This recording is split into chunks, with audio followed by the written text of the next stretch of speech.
Friends, welcome to Ankit educations. मैं आपका दोस्त अयोध्या कुमार।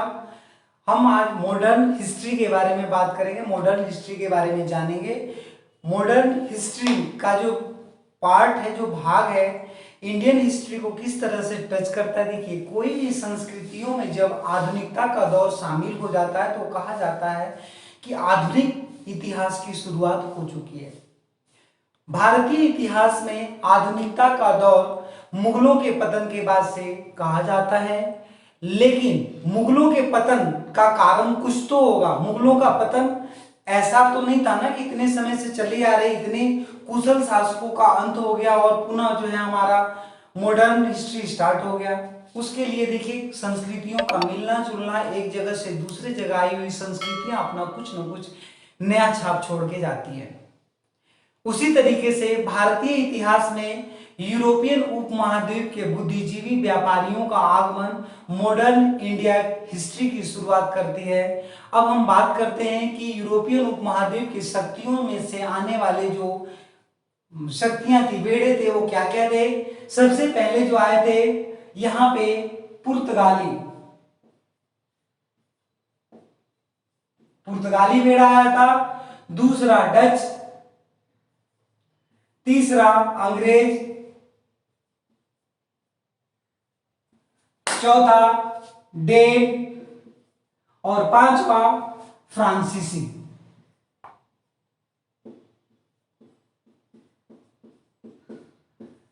देखिए, ये पांच जो यूरोपियन उपमहाद्वीप की बुद्धिजीवी वर्ग के समूह, जो व्यापारी वर्ग थे, व्यापार के लिए भारत की तरफ रुख किए थे। ये पानी के रास्ते, समुद्री मार्ग के रास्ते भारत पहुंचे थे और इन्होंने भारत में व्यापार के लालसा से, व्यापार के विचार से आए थे, लेकिन अपने व्यापार व्यवसाय में आ रही बाधाओं को दूर करने के लिए उन लोगों ने यहाँ पर अपने साम्राज्य की स्थापना की बातें भी सोची और नो डाउट अपने अपने क्षमता अनुसार इन लोगों ने भारत में अपना साम्राज्य स्थापित किया। अब हम बात करते हैं कि फ्रांसीसी, जो पुर्तगाली जो बेड़ा था, इसमें जो आने वाले जो शक्तियां थी, इसमें जो आने वाले जो बेड़ों के जो अध्यक्ष थे, वो किन किन महापुरुषों ने, किन किन व्यक्तियों ने अपना महत्वपूर्ण भूमिका निभाया। कहा जाता है कि 17 मई 1498 ईस्वी में पुर्तगाली बेड़ा भारत आया था। इसमें जो सबसे पहला जो थे Vasco D gamma.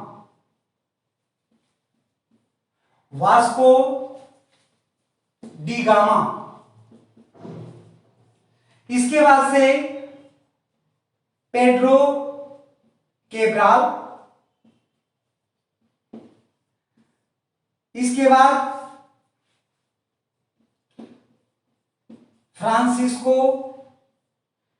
D अल्मीड़ा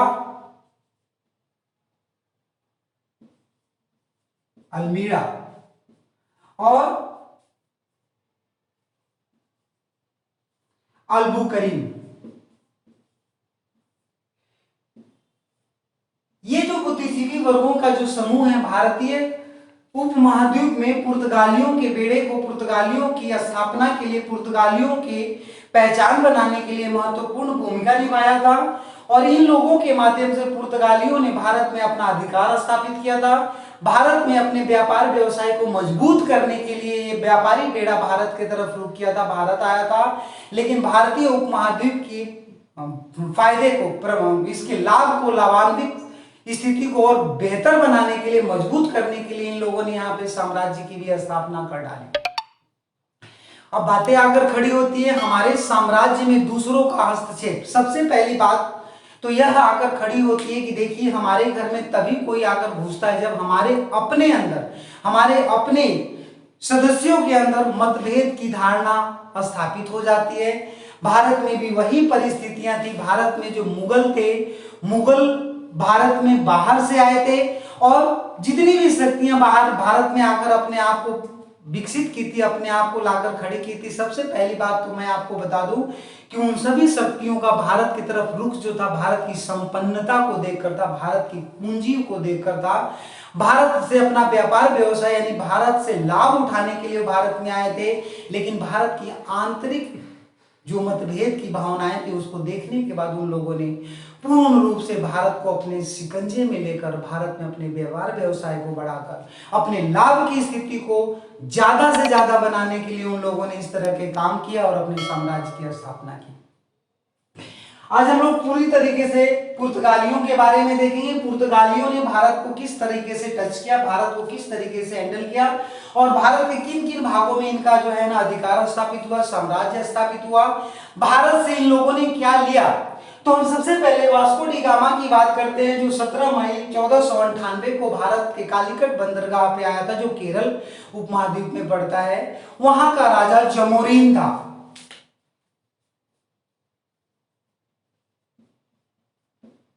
Zamorin ये वहां का राजा था कालीकट का। अब सीधी बात हम आपको बताते हैं कि देखिए, वास्को डी गामा सीधा आया और राज दरबार में नहीं पहुंच सकता। उसके लिए वहां के स्थानीय लोगों की, स्थानीय समुदाय का समर्थन बहुत जरूरी होता है। तो कहा जाता है कि वास्को डी गामा जब भारत आया था तो इसको जो है समर्थन देने वाला एक गुजरात का व्यापारी था, अब्दुल मजीद। जो गुजरात का व्यापारी था, इसने वास्को डी गामा की मदद की, क्योंकि ये वहां का स्थानीय था, भाषा समझता था, सारी चीजों के बारे में जानकारी रखता था और चूंकि व्यापारी वर्ग से संबंध रखता था, तो हम जाहिर सी बात, हम इस बात को जानते हैं कि उसका एक जगह से दूसरे जगह पे आना जाना, भाषा, हाव भाव, चाल चलन का पूर्ण जानकारी था। और इसकी जो है ना, इसने वास्को डी गामा की मदद करने की बात करी, वास्को डी गामा की मदद की। इसने जमोरिन से इसकी मित्रता करवाई, दोस्ती करवाई, जिससे कि उसको यहाँ पे व्यापार व्यवसाय स्थापित करने में काफी लाभ हुआ। कहा जाता है कि वास्को डी गामा जब स्टार्टिंग में आया था, पहली बार जब बेड़ा लेकर भारत में आया था, तो उसका जो मकसद था सिर्फ और सिर्फ व्यापार करना था। अपने व्यापार को व्यवस्थित करने के लिए, अपने व्यापार को बढ़ाने के लिए वो भारत की तरफ रुख किया था। पहला यूरोपियन उपमहाद्वीप का बेड़ा था जो भारत की तरफ आया था। जैसे ही वास्को डी गामा वापस अपने यूरोपियन उपमहाद्वीप यानी पुर्तगाल में जब जाता है, तो वहां पे यूरोपियन उपमहाद्वीप में जो है ना, उसके फायदे को देखकर एक मुहिम सी जागृत होती है, चालू होता है और यूरोपियन उपमहाद्वीप के जो बेड़े थे, बड़े बड़े बेड़े जो है ना भारत की तरफ रुख करते हैं। सभी बेड़ों को कामयाबी नहीं मिली, कुछ एक बेड़ों को कामयाबी मिली, लेकिन कुछ समय तक इनने सब ने किसी न किसी पर्टिकुलर भाग को अपने कब्जे में लिया, अपना साम्राज्य स्थापित किया और वहां से लाभान्वित हुए। लेकिन स्थानीय लोगों के विद्रोह के कारण इनको अपना सब कुछ छोड़कर, यानी कि अपना व्यापार व्यवसाय समेट कर वापस जाना पड़ा। इसमें जो अंग्रेज थे वो लंबे समय तक भारत में रहे और 1947 तक, यानी कि कहा जाता है कि जब भारत की आजादी 1947 में मिली, तब जाकर अंग्रेजों का यहाँ से साम्राज्य खत्म हुआ और भारतीयों को आजादी मिली। भारत जो है अपने स्वराज्य के अधिकार, स्वराज्य पाने के लिए बहुत सारी मुशक्कतें की, बहुत सारे हमारे भारत के महापुरुषों ने अपनी बलिदानी दी और इस बलिदानी के बाद भारत को आजादी मिली थी।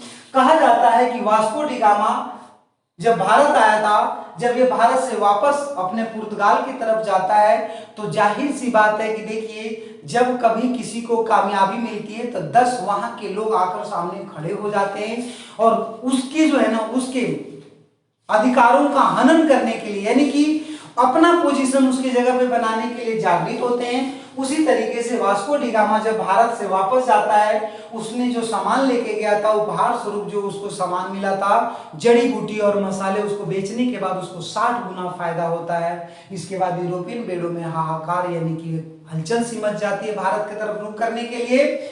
जब दूसरा बेड़ा पुर्तगाल से भारत की तरफ आता है, वो आता है 1500 ईस्वी में। अब वास्को डी गामा इसका नेतृत्व नहीं कर रहा होता, बल्कि इसकी जगह पर दूसरा पुर्तगाली इसका नेतृत्व कर रहा होता है, जिसका नाम होता है पेड्रो केब्राल।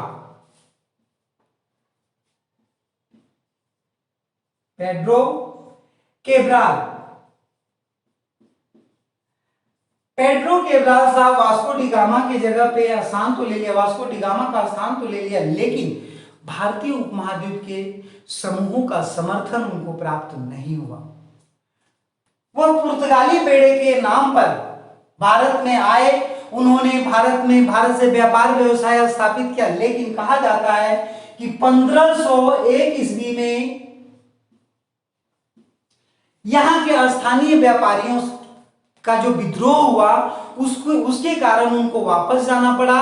और जब ये पुर्तगाल वापस गए तो दोबारा पुर्तगालियों ने बड़े सोच विचार करने के बाद पुनः वास्को डी गामा को 1502 ईस्वी में नेतृत्व देकर भारत भेजा। भारत आने के बाद हमारे वास्को डी गामा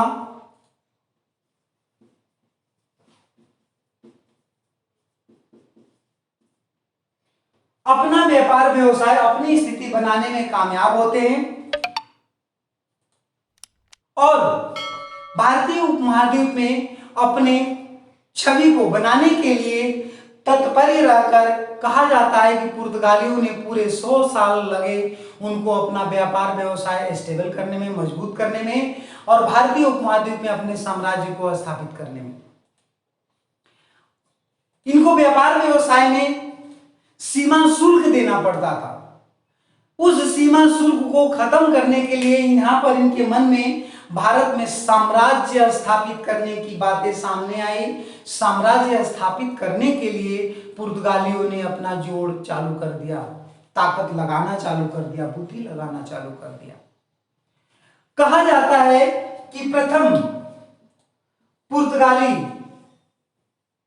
जो गवर्नर बन के आया था, वायसराय बन के आया था, यह था फ्रांसिस डी अल्मीडा। यह 1505 में भारत आया था और 1509 तक ये भारत का संचालन किया।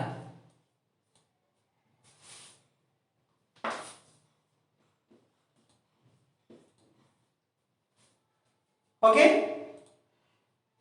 फ्रांसिस्को डी अल्मीडा ये 1505 में आया और 1509 तक भारत में गवर्नर के पद पर कार्यरत रहा। इसके बाद जो दूसरा गवर्नर भारत में बनकर आया वो अब्दुल करीम, ये दूसरा गवर्नर था जो 1509 ईस्वी में आया। इसको पुर्तगाली साम्राज्य का असली संस्थापक कहा जाता है।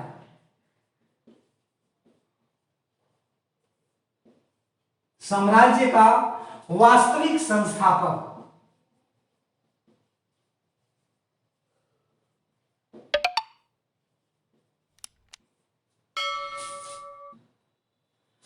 अल्बू करीम जो था, इसने भारत में आने के बाद इसको जो है ना पुर्तगाली साम्राज्य का वास्तविक संस्थापक कहा जाता है।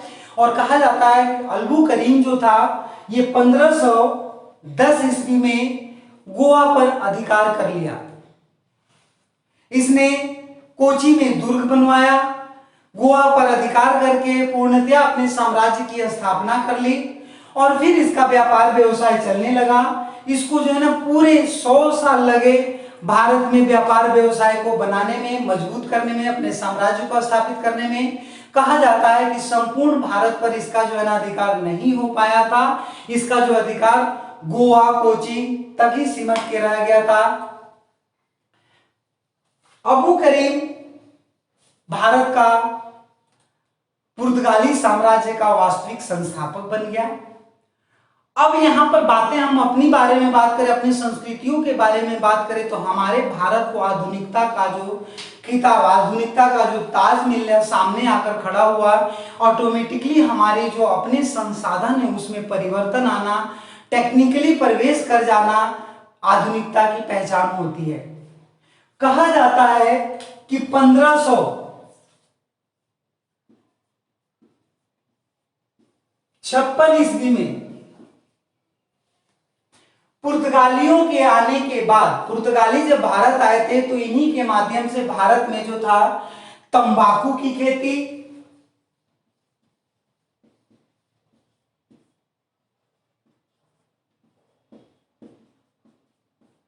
जहाज निर्माण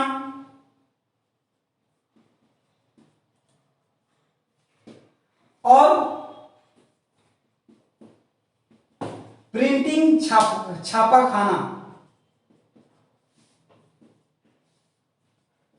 खाना की शुरुआत हुई।